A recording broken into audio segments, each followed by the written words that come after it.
नमस्कार दोस्तों, आप कैसे हैं। हमने कहानी के साथ साथ हास्य व्यंग्य की रचनाएं सुनाने का भी एक सिलसिला शुरू किया है। आपको कैसा लग रहा है?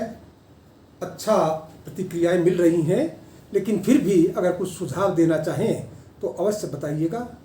जैसा कि मैंने बताया था कि जब मैं एक कहानी लिख चुका होता हूं और दूसरी कहानी लिखने का मूड बनाता हूं, इस दौरान 10-15 दिन के अंतराल में हास्य व्यंग्य की रचनाएं लिखता हूं, जो विभिन्न पत्र पत्रिकाएं समय समय पर प्रकाशित करती रहीं।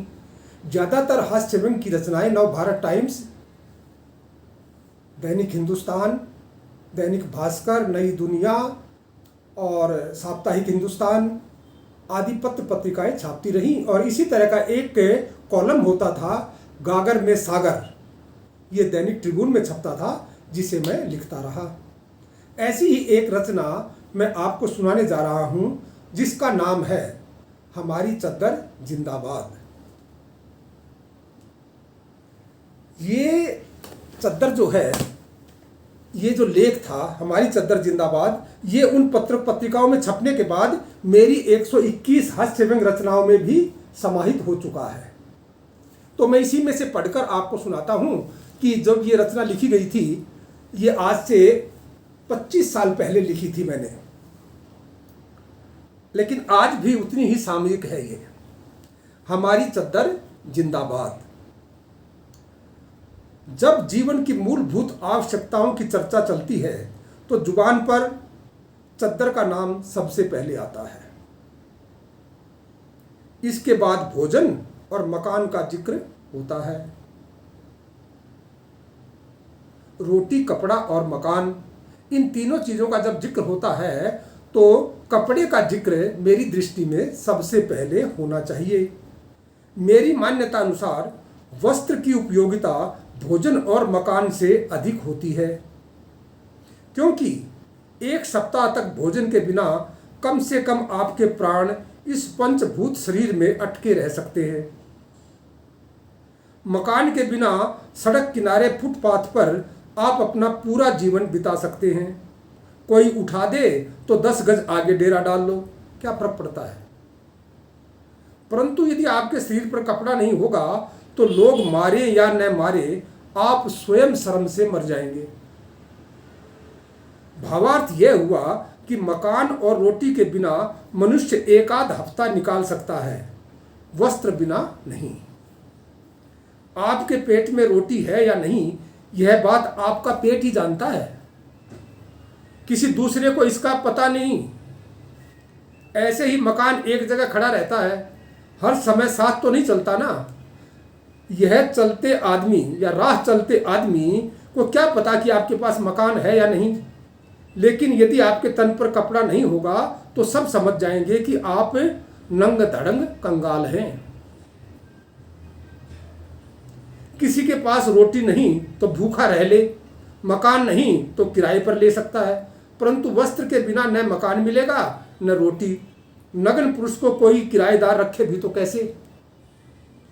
इसीलिए कहता हूं, मकान गया कुछ न गया, रोटी छिनी कुछ न छिना, पर वस्त्र छिना तो सब कुछ छिना। यदि आपको यकीन न हो तो मेरी बात आजमा लीजिए। रोटी लेकर अपने मकान के पास खड़े हो जाओ। आपके शरीर पर कपड़े होंगे तो कोई आपसे बात करेगा, अन्यथा रोटी और मकान धरे रह जाएंगे। पड़ोसियों के बेलन आपका पराठा बना देंगे। रोटी और मकान को गौण मान मूलभूत आवश्यकताओं में मैं सिर्फ वस्त्र को महत्व देता हूं।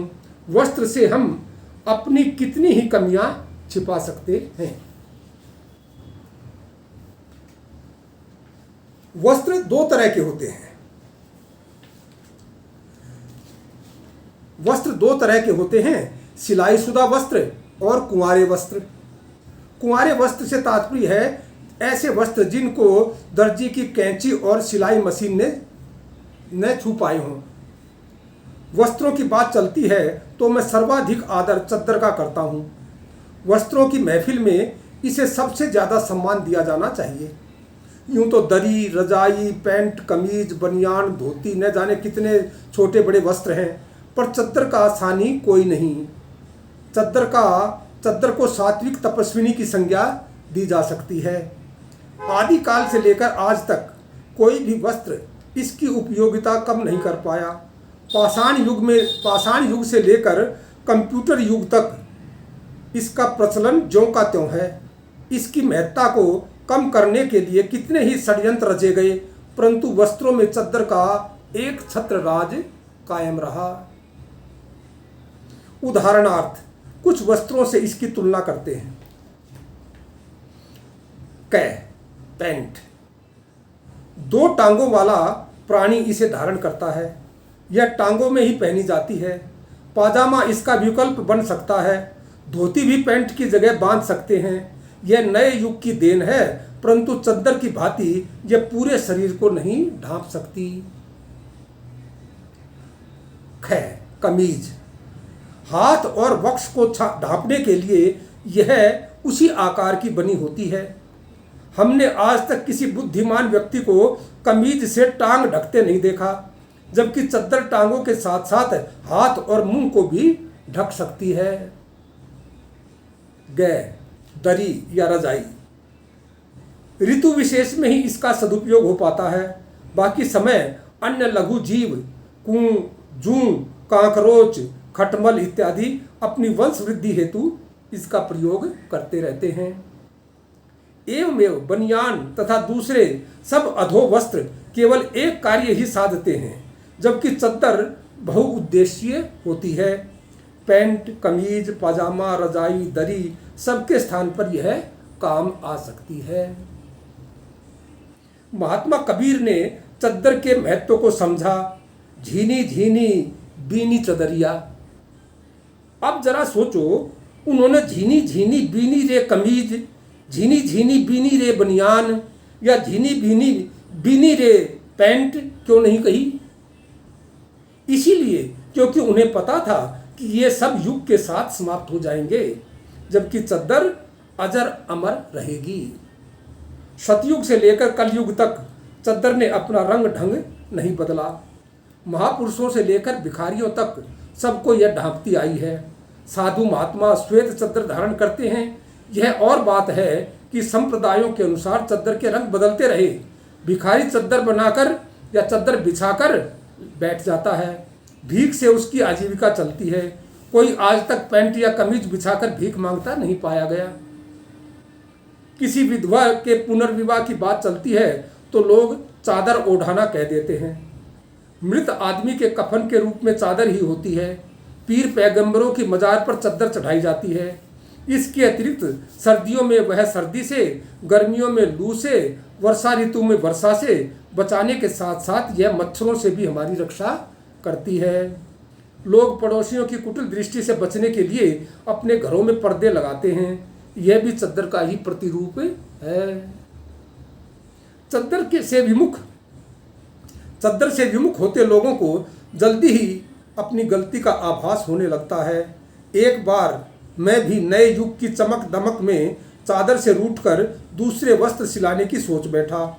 महीने का वेतन और डीए की 2 किस्तों को मिलाने के बावजूद भी पैंट कमीज का कपड़ा खरीदने में ही सफल हो पाया। दर्जी की कैंची चली, कपड़ा सूट बन गया, परंतु इसकी सिलाई इतनी महंगी थी कि पूरे साल की बचत और भविष्य निधि का पैसा जोड़कर दर्जी को दे दूं तो भी कम पड़े। यानी मूलधन से ब्याज ज्यादा, या यूं कहिए दाढ़ी से मूंछ बड़ी। कपड़े के मूल्य से सिलाई अधिक थी। मैंने इसे दर्जी के यहीं डाले रखने में ही भलाई समझी। अन्य वस्त्र मेरे सामर्थ्य से बाहर हैं। सोचता हूँ यदि चादर न होती तो मुझ जैसे कितने ही इज्जतदार व्यक्ति दिगंबर होकर घूमते। तो दोस्तों, हमारी चद्दर जिंदाबाद। ये आपको आलेख कैसा लगा अवश्य बताएं। कल फिर मिलते हैं किसी नई रचना के साथ। नमस्कार।